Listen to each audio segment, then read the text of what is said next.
Hello and welcome back to Keystone Prime. What we're going to be doing today is working on vehicles because you can't chase anything if your vehicles aren't running right. So what are we working on today? It's not truck one. Truck one passed perfectly fine last night. Got the oil changed. Everything's looking good there. But we're going to be working on truck three. Truck three, the 2015 Jeep Compass. We're getting a check engine light for engine temperature, thermostat not coming up temperature there. So engine coolant issue, and I think I know what that is. You're going to want to stick around for this because a lot of people have these motors, and you'll be surprised by what changing a thermostat means on one of these. I'm going to show you. Okay, first thing we're going to want to do to change the thermostat, we're going to want a coolant pan. Go ahead and kick it under there. Let's get the hood open. Okay, so these trucks mostly use the 2.4 liter dual VVT engine. This is referred to as the Mercedes Chrysler World Engine. It's a 4-cylinder, and lots of weirdness on this. Just bear in mind, this is what America built with a German design product. First, let's get the engine cover off. Nice and easy. Put that to the side. We're going to come over here, and we're going to take off the plugs for the IAT. These always stay connected. Never disconnect these while the battery is connected. This is your ECM, and you will fry it. We're also going to want to detach multiple other things through here. This charge pipe for the air intake, and I'll show you how to get this out of the way. You basically just take this off and fold it over the top of the engine, then you pop the air box out to get to the thermostat, which is on the back side of the motor. Now, this might be confusing to some of you that are used to the regular way a water pump works because your accessory drive's over here, but this is an internal water pump. So I'm going to show you how to change a thermostat on this easily. All right, so we got these screws out of this cover right here. We'll go ahead and open, and that's the air filter cover. Just lay that over on top of the motor. Now, get that screw right there and get that IAT sensor out of there. We'll get the EGR tube off of here. Pull this out because it just pops out nice and easy. Okay, it's crazy how fast this goes when you really need it to. So let's get that wiring harness up out of the way. Now here's your coolant temperature sender wire. Get that off of there. Pop that up. Oh, look, my watch is doing an update. Now, there's some little things here, like this wiring harness runs all the way across here. You can actually go in under that. It's not that big of a deal. So, we got 2 hose clamps and 2 more hose clamps. So, that is your radiator hoses and your heater hoses. We're going to go ahead and get those out of there.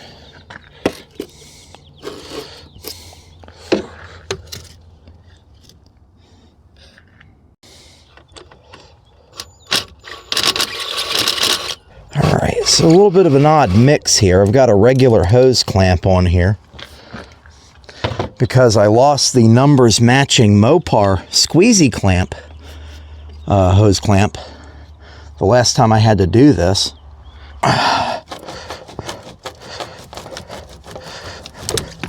You can prevent a lot of coolant loss if you tip it straight up in the air. After you pull it off, you can prevent a little bit of coolant loss if you do that. I'm going to have to get some pliers to get those out. All right, we just popped the lower radiator hose off right there and stuck that up behind there so it won't leak everywhere. Now we got to get the heater hoses.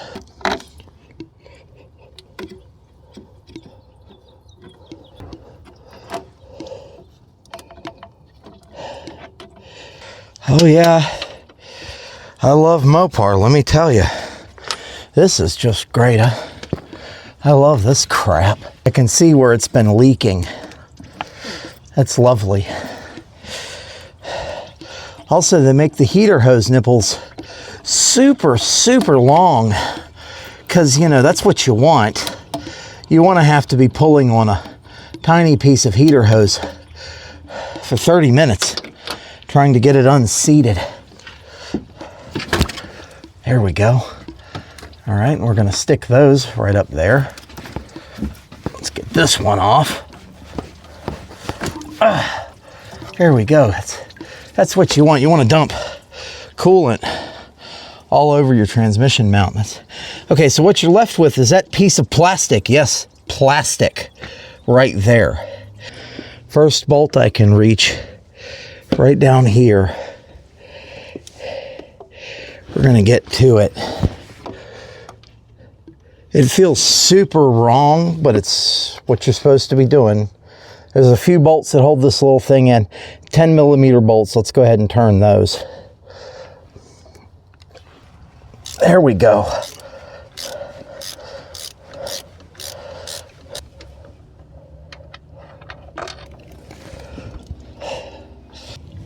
The next one's going to be just under and to the left of that bolt that you just took out. We're going to do that one right there. The third and final bolt is going to be hidden right in between those two pipes that lead out to the heater hoses. It's kind of up in there.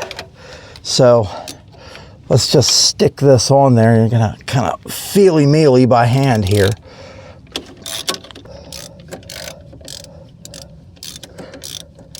All right, and with that last bolt out of there, let's go ahead and get this thing out so I can show it to you. All right, there it is. So it was leaking. You can see right there where it was leaking. And these things are kind of awful. Notice I said thermostat housing, not a thermostat. And that's because that's what this is. There are two thermostats inside this thing. There's one right there you can see, and there's one bolted up in there that you can't. And this is ABS plastic. It's not made very well. They never were. The replacement parts are even worse than the factory parts when it comes to these. And you're like, you know, why wouldn't you make something that's pressurized like this and make it out of metal? You're going to make it out of brittle, cheap plastic? That's to get you back in the dealership service center. Thankfully, somebody came up with a solution to that. Look at that. You can get a metal one. That's what we're putting back in here. All right, we're going to want to get our seals in place. And you don't need to use RTV with the seals and such on this unit. They're all integral. Super easy, right? You got this little wonky looking gasket that goes in this little wonky looking hole. Here, let me first put this thermostat in. It's gonna be a little notch right there. That goes like that. Now, there's this little O-ring, and you can see this has already got one on it. That's supposed to go there, but it already has one on it. And it comes with no instructions, of course. We got to put it in there, and it's like a twist lock. There we go. That's the coolant temperature sender. And now there's an O-ring down here. You know what? I'm going to do what you absolutely shouldn't do when you're working on a car. I'm going to leave that O-ring there because this hasn't been, this one was a replacement. That hasn't been in there but about 1.5 years, and I don't really care. We'll go ahead and stick this back on the engine.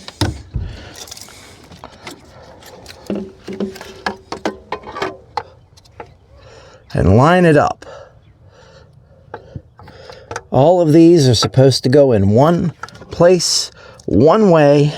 There's no incorrect way to put this on because it won't let you. So we're in that pipe.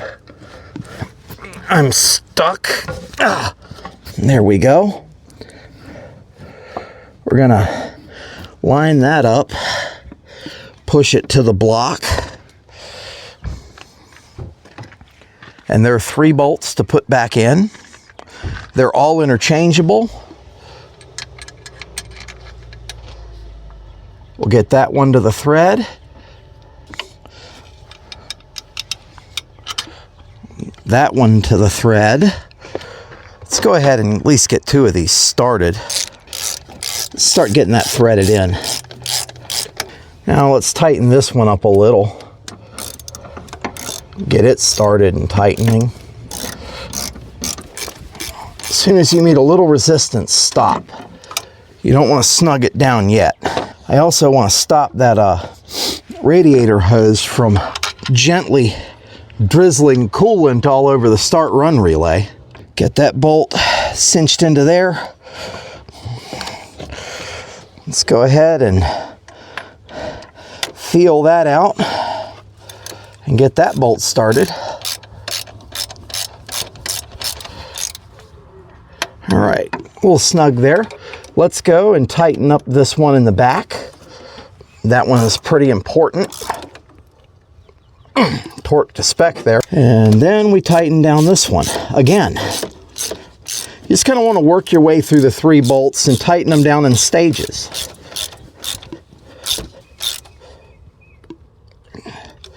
And then go back to that front bolt.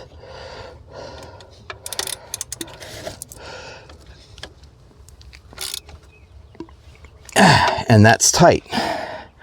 Now let's get our hoses back on. Start with the heater hoses in the back. Always bear in mind, with your heater hoses on these, they're easy to mix up, but the one that looks straight the longest goes on top. The one that has a pretty sharp curve, that goes on the bottom. All right, let's put those hose clamps back.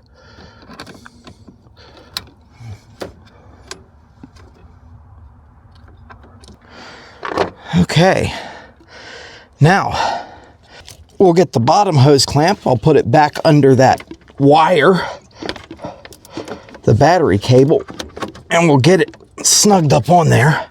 That one has a spring clamp.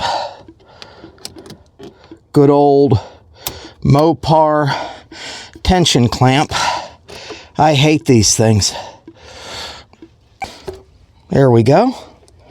Right on there. And now let's put the top hose back on. I don't want to lose but so much coolant here.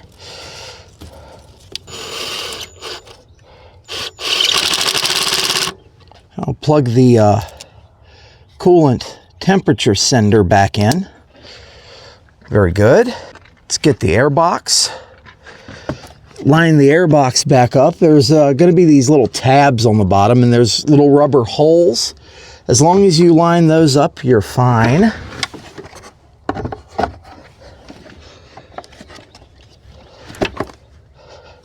All right. Remember to get your IAT back up here. It's always easy to overlook that. You'll throw another check engine light just for that.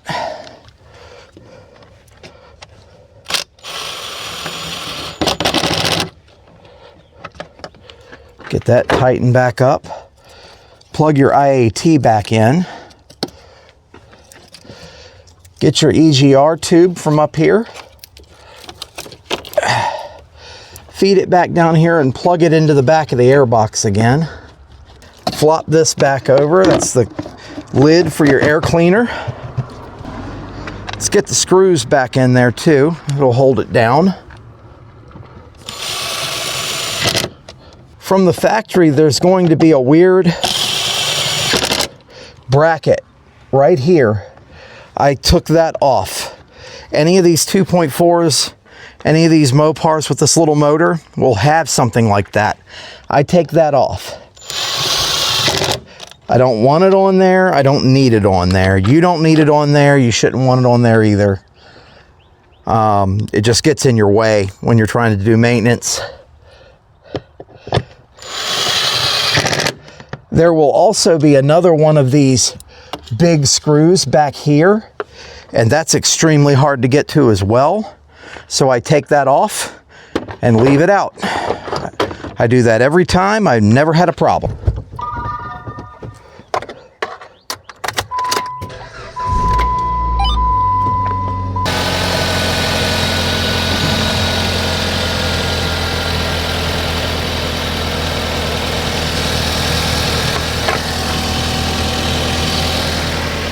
It could stand some.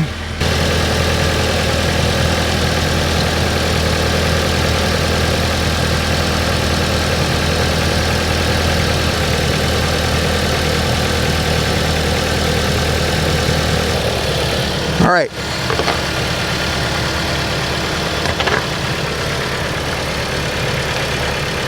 So we didn't lose a ton of coolant when we did that, but we lost enough for about most of a gallon of coolant. You want to put back what you lose. And we're still up here on the reserve tank. That dumps back into the radiator as well. We're going to wait for that bubble to open, but basically you got to burp it. You got to wait for that air pocket to circulate before you shut it down. It'll start bubbling up. It'll tell you when it's ready. All right, getting a little bit of movement on it, getting some air bubbles out of there. Radiator hose is only just a bit warm. Still reading as icy cold. We got to get that air bubble out of there. That's the funny thing about coolant temperature senders. If it doesn't have coolant around it, it doesn't read a temperature at all. And that's what I think's going on there. That the area where the temperature sender is going to be the last area to fill up.